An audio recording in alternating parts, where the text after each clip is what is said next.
There is a character in One Piece that is so fucking beloved that like I think the community all agrees it is like the most loved character. Like if you say anything negative about him, the hordes come in and will come for your fucking throat.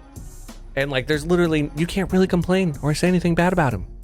I don't really have any guesses as to who Really? it is. I have a guess. Who? Bon Clay. Bon Clay, baby. Shit, he's right. Yeah. Easily, I will throw in an argument. Most beloved character in anime. Because he's loved throughout the entirety of One Piece, and the One Piece community is humongous. I guess that's a fair argument. I always do that, the thing where you're like, hey, you're gonna love that character. And you're like, what? I always do that to people because someone did it to me. And I was like, no, I won't. I fucking do. Every time. Bon Clay's too good. The storyline's too good. I don't think there's many people who even like dislike Bon Clay. I don't think I've ever heard anyone say they dislike Bon Clay, honestly. But you know, there's always that one person who tries to be different.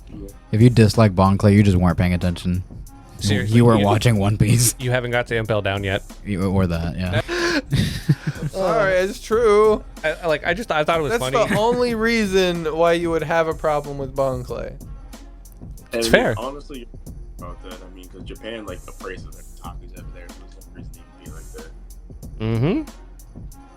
I thought that was just an interesting little thought, because like I posted a video about it on TikTok, and I mean just everybody was like, yeah, Bon Clay the best. Like people were quoting him. Like some people, like straight up, so many people were like, I'm not gonna lie, I kind of hated him in the beginning, but then I got to Impel Down, my opinion completely changed. Absolute best boy. No, when he drags Luffy through that fucking ice field while the wolves are attacking, and then he cheers him on, I was like, oh, and then he sacrificed himself? Nah. Yeah, no, it was amazing. You can't get mad at like they're GOAT from that point on. See what happens after that. From that point, you're like, imagine if Bon Clay was here. How far would you even gone after that, dude? Like, come on. Some people have said that they consider Bon Clay like an honorary Straw Hat. How do y'all feel about that? I agree. Honestly, I agree. He got on the ship, and he bonded with everybody on that ship immediately without knowing. No, he didn't meet Sanji. Oh, that's true. No, but he won his respect though after they fought. That's true. That's true. Even by then, but I'm sure he'd be accepted. Dancing like him, Luffy, and Chopper normally do. So like, once I saw that, I was like, all right, he's kind of take. I'm not scared of you anymore, and you're an enemy. So I thought of a fun question to ask, because like I think we think about it a lot, and I'm just curious to see what you might say. If you could eat any devil fruit, what would it be? The Tori no Mi model Phoenix. Damn! Oh man, he knew what that. Solid fucking answer. It's a good pick. Only reason why, when you're watching One Piece, you're learning. When you're first watching it with the lower tier animation, right? You're getting towards the Marineford arc, right? Spoilers for anyone who might not be there. You're seeing all these cool devil fruits. You see your first zone, you see small things, right? And then you get to Marineford, and this guy shows up, and these Logias, these overpowered crazy people, he just stops it all. He stands in front of one of their beams, and it's a dude with a fruit, but he's flying as a bird is on fire, dude. Like, and my favorite color was light blue at the time, so Marco to me was just the coolest thing I could have ever seen. His power still to me now is cool. He can heal himself and anybody, and then the thing about awakenings and potentials of that, Phoenix, mythological wise, naturally there are red phoenixes who can burn people, and there's blue phoenixes which heal people. So Marco should actually be able to burn things too and harm things with his flame, but he can't. So that's the hope of seeing an awakening with Marco. Maybe he comes back into the story, maybe he doesn't. We'll see. But, yeah. Oh, that's interesting. Like, what if? That'd be really cool. That's be really cool. What if, like, because we've seen, I guess, there's different devil fruit awakenings. I mean, Kaido had like a big form. True. And here's the Oda told us specifically that like when something goes through an awakening zone specifically, it's a risk that you really have to almost die to do it. We've seen what happens with Gear 5, the Impel Down Zone guards. They've shown what happens, the risk if you fail an awakening, the animal completely takes behind. So with Marco, phoenixes within their mythology, they have to die and be reborn naturally. So what if he gets his awakening involves dying and being reborn as the bright shit. burning? What if he like sacrifices himself and then he comes back and he's awakened? See, that'd be cool. That'd be really cool. Also, I think he single-handedly explained why I love Marco so much. I've never put it into words, but that is the best reason. Showing up to Marineford and then seeing like just this fucking phoenix out of nowhere contend with admirals like easily was the coolest fucking thing I've ever seen at the time. That and then just having to be like, okay, so that exists. Like that's a thing. Anything is possible. A thing now. There's mythical stuff. That's when I knew like One Piece was gonna get crazy, because I was like, if this is in the show, all animals is on brain. What other myth? I was eager just to see mythical creatures because I love mythology. So I was like, Phoenix, what's next? And then they showed us Sengoku's Buddha. I was like, okay, now things are getting serious. Bro.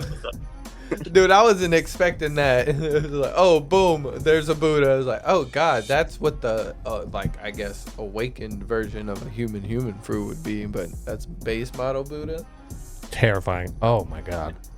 Oh, we were talking about awakenings earlier. I actually wanted to see, because I don't know if we. Oh, I'm sorry. Sorry, man. No, you go ahead, bro. And like when it comes to Hito, because I swear I can break down Chopper, Luffy, even Onimaru, but Sengoku's, I don't know if that's a full Zoan form or even what his hybrid form looks like, because he's a golden Buddha, but Buddhas look like humans too, and they're not that big normally, but he was massive.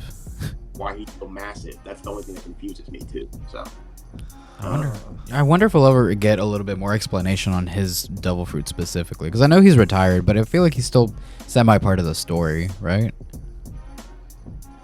I mean, we saw in the cover story that him and Tsuru are on a ship right now, so maybe. Oh yeah, you're right. I forgot about that. Yeah, he ain't done too much, but yeah. No, I hope so, because I like Sengoku, and I think he's kind of one of those Marines that we can put in that same camp of like Garp and like the good Marines, the ones that like actually fight for justice and like for the sake of the people, and not like the bad side of the Marines where we see like, you know, Akainu and what's his face, Green Bull. I could see, but I like the theory that Sengoku's just like he's retired because he's actually like running sword. Oh yeah, that's been a popular theory too. It's a pretty good theory. I think it's pretty plausible too with everything we see from him too, but nothing can be proven until Oda shows us, and the community can be pretty harsh with certain theories. This is very true. God. With all these factions though, you can't trust anybody. You don't know who's part of Sword and who isn't. Yeah, for real, because you're over here thinking Lucci could be part of Sword. I don't know. I've always thought someone in CP0 might be different, and if it were someone, it'd be Lucci or Kaku. Kaku just seems a little bit nicer than how he makes himself out to be when he's around Lucci, you know? Yeah. I feel like it'd be interesting, but it'd also be kind of obvious that they were like, because the point of Sword is also kind of infiltrating and pulling like what X-Drake did, right? Like he was undercover Marine being a pirate for like so many years. And Lucci obviously has experience being undercover, you know, like, so, but it's kind of like the reverse. He wasn't a pirate. He was just pretending to be a shipwright and ended up being part of like a government organization. So I feel like once you've kind of revealed that, it might be a little tougher to pull it off again, but for a different faction. That's fair. But he has the skill set though. In terms of like capability, more than capable of being part of Sword for sure. I would just speculate him right off the bat. Be like, it's you, isn't it? I can agree with that too, honestly.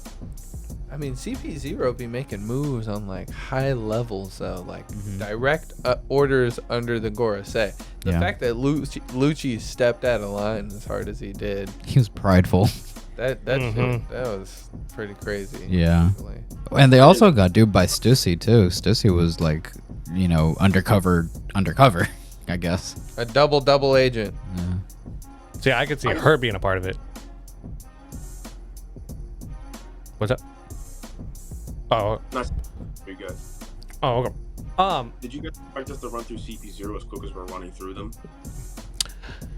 Yeah. Kinda, yeah. Yeah. When I saw